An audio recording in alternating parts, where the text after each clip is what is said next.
عليكم ورحمة الله وبركاته. في فترة من الفترات وأنا أتناقش مع الأستاذ الكبير الأستاذ عايش الأهدل حول لماذا لا يقوم النحل بتختيم الإطارات، أو لماذا لا تقوم السلالة اليمنية بالذات بتختيم الإطارات أو إطارات العسل. فأخبرني أن الموضوع يتعلق بإدارة النحال، فكان كلامه مذكارا لي اليوم عندما قمت بالفرز. شاهدوا مثلا هذا في نفس الخلية، وكان هذا هو الثاني في نفس الخلية، وكان هذا الإطار الثالث.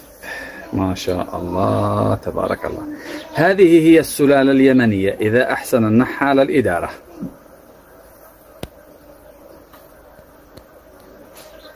تحياتي للجميع.